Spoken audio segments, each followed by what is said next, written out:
Good morning, all my friends at the Leonardville Nursing Home. I so miss coming there to visit and just having a good conversation with one and all, sitting around the table and talking about Kansas life in days gone by. But I still wanted to chat even though it's one-sided, and I will picture your smiling faces, your thoughtful faces, and hopefully my thoughts will generate some memories and ideas for you to reflect on. Boy, the weather changed today. It had been pretty hot yesterday, and now it's cool, and the wind's blowing. There's rain, not a lot of rain, but it's wet outside, and it made me think of the changing of the months of the seasons. You know, we're in the Brrrr months. There's September, October, November, December, and so we know we're approaching the end of the season. And in a country like this where the weather changes for the cool in this part of the world, I remember September as a preparation time. You know, you would start bringing in all the harvest that hadn't been. I remember one time in school, I was in a home ec class, and it was a freshman home ec class, and we were going to make a meal, and we had to do a planning for the meal. And I said, well, we could have fresh tomatoes. And somebody said, who has tomatoes? And I said, well, we still do. And they were smaller, but that we still had some fresh September tomatoes. But it won't be too long till we say goodbye to the tender plants in the garden. Now this year I did plant a fall garden, so we'll see if some of the spinach, and I'll get a little more lettuce and things like that. I do remember last year around this time we were harvesting, and maybe a little bit later in the month, but harvesting and canning apples. Every year's a little different. This year our apples froze, and we really don't have any to can. But because we did jar up some, my husband made this apple pie filling. And when we had company, when we had some of the kids over for a meal outside, as we have to do in the days of coronavirus, we made some of this up into an apple crisp. And what do I like on my apple crisp? I whipped up some whipped cream. And so that went pretty well. And we had enough to take with us to my daughter, who's living in Lawrence. For those of you who have joined me in prayers for my grandson Arrow, the little one who had a heart transplant, I'll give you an update. He had a heart transplant 1 year ago on August 30th. And so this August 30th, we celebrate 1 year of him having a new heart. In his 1 year checkup, his heart was functioning well, and his body showed no sign of rejection. So that was a great joy.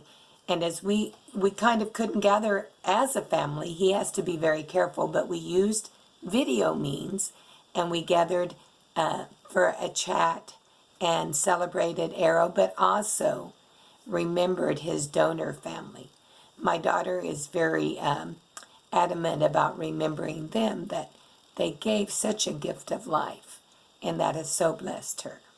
Now, Arrow came home from hospital last November, did very well through those months, but as you know, we hit coronavirus in March. That became a thing, and Ellen was living with her sister Camille's family, and they had 2 little kids. Well, they were sharing kitchen. Usually Ellen and Arrow would come up and spend days in the main part of the home. But they were concerned about the interaction, so we moved Ellen to a studio apartment. It was wonderful that we could do that. And so in that studio apartment, Arrow was doing pretty well. But along with his heart problem, he was born with an eye that didn't have a retina, and this eye, his left eye never functioned well, and it began to be very irritated, and they were going to try to postpone it, because of coronavirus, but it was to the point that they needed to remove that eye. He's doing much better without it. He has a little artificial, it's called a conformer. It will hold the space open till he can have an eye. Soon he'll have an eye that's painted to match his other. But his vision in his right eye is strong. He can see and he can do things. So that surgery actually went well, was a blessing to him, made him feel healthier. Then some weeks later, he actually developed pneumonia and had to go in the hospital. And at this time, they found he has lung issues because he's had so many procedures. His lungs are weak, and just as some people might have a CPAP to help them breathe, he had to have a BiPAP that not only helps him breathe at night, but it forces his lungs to breathe more, to be stronger and breathe deeper. And so with that, they told Ellen that he would need nighttime nursing. Well, the little studio apartment she lived in only had 2 rooms, and there was only a low division between the bedroom and the living room. And so with having another person there nobody would have gotten any sleep. So we helped her find her own home that we could help her get into. She's settled there now. They're doing well. I'm going to try to send a separate picture of Arrow so that you can see him. He still has to be tube fed, but he's learned to crawl again. This is a wonderful thing that he has learned to crawl, because he learned to crawl a little bit before his first heart surgery, and then he had learned to crawl a little bit after his first heart surgery. But since his heart transplant, this is his first time of crawling.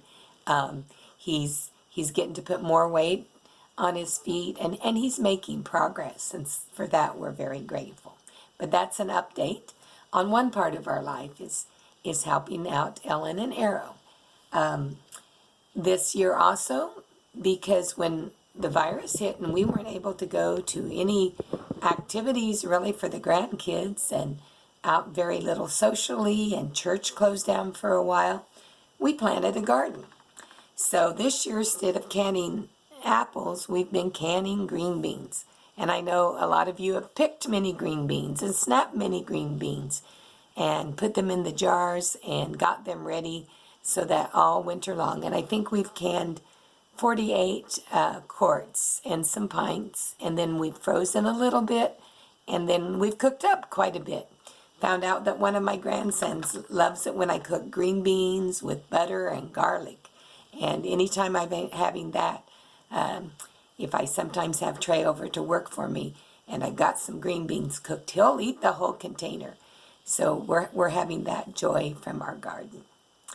The other thing that I remember from fall, growing up, as many of you, we lived in kind of a make-do, and we had moved into a new farmhouse, to us new, but it was actually very old and hadn't been upkeep. And so as we would go into the winter months, I remembered all the things that my mother would do to prepare for winter and cold. Do you remember the things that you might have had to do? The windows in the house we lived in leaked air around them. And my mom would fold up newspaper and with a butter knife slide it into those cracks. The other thing that we would do is you could buy and I imagine you still can, but you could buy a window kit, and it was plastic and then little strips of cardboard, and you would hold the plastic up and staple around the cardboard so that you had your own kind of storm window to keep some of the severe wind out and keep the house warmer. And I know that our house wasn't that warm, because in my upstairs bedroom, I would at the window, frost would be on the inside of it. But we slept good in the cold weather. I think that the cold air was actually very good for sleeping in. I still sleep well, maybe with an open window or a little breeze coming in. But when I think about that our house was cold, we had a wood stove. It put out great heat. And my mom taught us that if you take a brick and you put that brick on the stove during the day, when it's bedtime, you could grab that brick, wrap it with a towel, wrap it up, slide it in your bed, and put your feet on the brick. And you would just be cozy and warm. And so it was up to us to remember to put our brick on the wood stove so we would have one to be warm at night. My mom as a girl often had the job of starting the wood stove in the morning. And they always kept a pan of water on the stove to humidify the air. You know how dry air can get in the winter. And she said there were some mornings when there would be ice on top of that. And she'd have to go down and get the fire started. She was one of the older ones in the family. She learned to bake the bread, which was a blessing to us because my mom could always bake good bread. And you know how the smell of that warm bread just makes a house feel pretty homey to have the smell of bread baking. So I hope someone there at the nursing home thinks to bake some bread and give that good, refreshing smell, which to me is a fond memory for me. So also in the winter, we would get ready to be in case we had power outages. Sometimes we did. So my mom would always store up some water and we'd get a big supply of wood. When I was first cutting wood with my dad, we actually used the old 2-person saw. Now he was all the strength, but I could hold the other end steady. And I kind of felt like I was helping cut that wood, but really it was his strong arm pulling and pushing. I would hold it straight so the saw wouldn't bind. And then we would get, actually he bought a buzz saw, a saw that would go on his tractor. And then we could cut up big pieces of wood with that. And we had the axe to split the wood. If you had big pieces of wood, you wanted it smaller so it would catch on fire good and burn well. Now, I had a good imagination, and we had a big house, and I would pretend like my mother was the innkeeper. She ran the boarding house, and I would take my wagon and go gather up wagon loads of kindling and come and sell them to the lady in the boarding house. It seemed like between my mother's imagination that she taught us we could find a way to make chores easier, but we did have to gather in all the wood. That was one of our preparations for winter. Now my husband and I, even our family, when the kids were little, we burned wood in our little house in Leonardville, and we did have one adventure. He would always try to keep some logs ready that were of some size to put on the stove so that at night it would stay burning most of the night. We called them night logs. Well, one night he got the coals just right and he went out to get a night log. We had misestimated the size. He pushed it in halfway into the stove and it wouldn't go any further. And it was stuck and he was having a hard time pulling it out. By the time he could pull it out, one end of it was on fire. So I had to open the door and he had to carry this burning log and toss it out. And fortunately it had snowed. There was enough snow to put out the fire on our night log. Every season brings its challenges, but every season also brings its fun. And I just, thinking of you, I'm sure your days are like that. There are challenges, but I wish for you that you find those fun memories, that you find that fun activity, that smile to share. If anybody would like to call me and visit for a bit, I give permission for my phone number to be shared. Or if you would like me to call you, I always enjoy like a 15-minute visit to know how you're doing and bless your day. And I just love each one of you.